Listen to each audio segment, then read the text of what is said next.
Welcome to யார்ஸ் kitchen. யார்ஸ் கிச்சனில் வந்து நம்ம வந்து சிம்பிளாக எப்படி வீட்லேயே பட்டர் நான் எப்படி பண்ணுறது பார்ப்போம். இதுக்காக நான் 1/2 கிலோ வந்து மைதா எடுத்து வச்சுருக்கோம். தேவையானவுக்கு சால்ட் எடுத்துக்கலாம். ஈஸ்ட்டு, சர்க்கரை, இவ்வளோ தான் இதுக்கு தேவையான பொருட்கள். ரொம்ப சிம்பிளாக நம்ம வந்து வீட்லேயே பண்ணிவிடுவோம். நிறைய பேர் வந்து பெரிய பெரிய ப்ராசஸ் நினச்சிட்டு நம்ம பண்ணாமல் விட்டுருவோம். ரொம்ப சிம்பிள். இப்போ வந்து வெதுவெதுப்பான தண்ணியில் வந்து நம்ம வந்து 1 ஸ்பூன் சர்க்கரை, 1 ஸ்பூன் ஈஸ்ட்டு போட்டுட்டு ஒரு 20 மினிட்ஸ் வந்து விட்டுனா இது மாதிரி பொங்கி வந்துடும். அப்போ தான் வந்து நம்ம ஈஸ்ட்டு வந்து ஆக்டிவேட் ஆச்சு அர்த்தம்.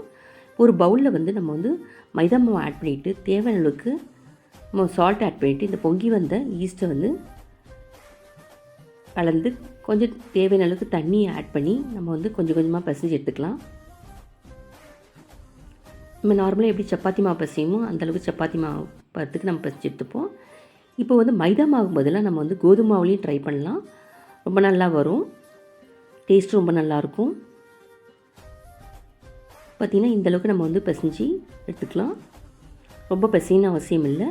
நம்ம பிசைஞ்சு ஒரு 1 ஹவருக்கு வந்து மூடி வச்சிடலாம். இதுக்கிடையில் வந்து இந்த பூண்டை வந்து பொடி பொடியாக கட் பண்ண பூண்டை நசுக்கி அது கூட வந்து பட்டரையும் கொஞ்சம் கொத்தமல்லியும் போட்டு நம்ம மூடி வைப்போம். இப்போ பார்த்திங்கன்னா ஒரு 1 ஹவர் கழித்து திறந்து பார்த்தா நமக்கு வந்து நல்லா பொங்கியிருக்கு. இந்தளவுக்கு டபுளாக இருக்குது சைஸு. திரும்பி வந்து கொஞ்சம் கொஞ்சமாக கையில் வந்து ஒட்டாமல் இருக்கிறதுக்காக கொஞ்சம் கொஞ்சமாக மாவு வந்து நம்ம பிசைஞ்சிட்டு தொட்டுக்கிட்டு இந்த மாதிரி பிசைஞ்சு எடுத்துக்கலாம். கொஞ்சம் இப்போ பார்த்திங்கன்னா ரொம்ப சாஃப்டாக இருக்கும் இந்த மாவு.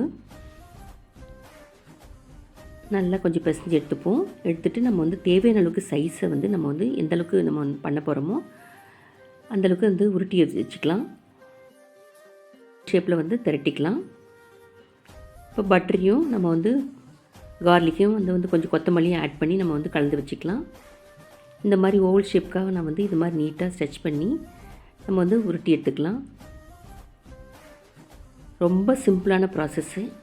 நம்ம சப்பாத்திக்கு எப்படின்னா சம்டைம்ஸ் சிலர் வந்து கொஞ்சம் ஒரு 1 ஹவர் ஊற வைப்பாங்க சப்பாத்தி மாவை. அந்த மாதிரி ஊற வைக்கும்போது இதுவும் வந்து நானும் வந்து நம்ம வந்து ஒரு 1 or 2 ஹவர்ஸ் முன்னாடி வந்து ஊற வச்சோம்னா வந்து ரொம்ப சாஃப்டாக இருக்கும். அந்த ப்ராசஸ் நல்லாயிருக்கும். இப்போ பார்த்திங்கன்னா இந்தளவுக்கு நம்ம திரட்டி எடுத்துக்கலாம். இப்போ ஒரு பக்கம் வந்து தண்ணி வந்து தடவி இது பண்ணிப்போம். நல்லா இது மாதிரி எல்லா இடத்துலையும் படுற மாதிரி தடவிட்டுனா நமக்கு வந்து ஒரு பக்கம் வந்து இதுவாக இருக்கும். இன்னொரு பக்கம் நம்ம வந்து இந்த பூண்டியும் நம்ம பட்டரையும் கொஞ்சம் கலந்து வச்சது நம்ம வந்து இது மாதிரி சுட்டு எடுத்துக்கலாம்.